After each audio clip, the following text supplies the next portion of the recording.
최근 목회자가 교회 재정 운영 문제 등으로 교인들에 의해서 고발을 당하는 사례가 늘고 있다는 소식 어제 보도해드렸는데요. 오늘은 왜 이런 문제가 생기는지 진단해 보겠습니다. 조혜진 기자입니다. 강남의 중형교회인 충무성결교회. 이 교회 일부 교인들은 성창용 담임 목사를 횡령과 배임 등의 혐의로 사회법에 고발할 예정입니다.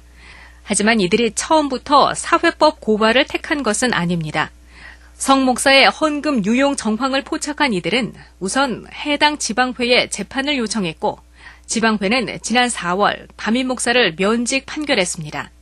그러자 성 목사는 상위 기관인 교단 총회에 항소했고 총회 재판부는 지방회의 판결을 뒤집어 성 목사에게 근신 4개월의 판결을 내렸습니다.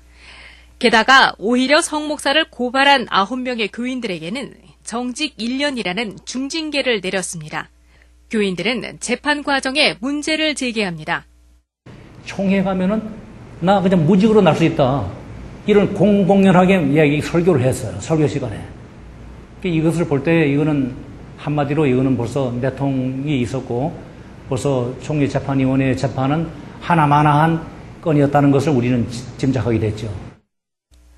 더 이상 교회 내부에서 해결할 수 없다고 판단한 교인들은 성 목사를 횡령과 배임 혐의로 형사 고발하기로 마음먹고 총회 재판 결과 무효 확인 소송과 정직 1년 효력 정지 가처분 신청도 함께 제기하기로 했습니다.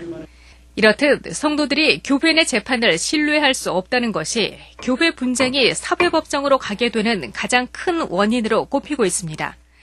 재판위원들 대부분이 학연 등으로 얽힌 목회자들이다 보니 공정한 판결을 내리기 어려울 수 있기 때문입니다. 또 민주적인 교회 운영을 기대하는 교인들의 요구는 높아지는 데 반해 목회자가 이를 따라가지 못하는 것도 교인들이 사회법정을 택하게 되는 한 원인입니다. 시민 의식들은 점점 고양되고 있지만 교회나 아니면 목회자들은 여전히 교회를 자기중심적으로 운영하는 것에 습성이 익숙해져 있기 때문에 문제가 생겼을 때 이를 공정하게 시비를 가릴 능력이 교회와 교단 내부에는 없다고 교인들이 판단하면서 교회 분쟁은 사회법정의 문턱을 넘어가고 있습니다. CBS 뉴스 조혜진입니다.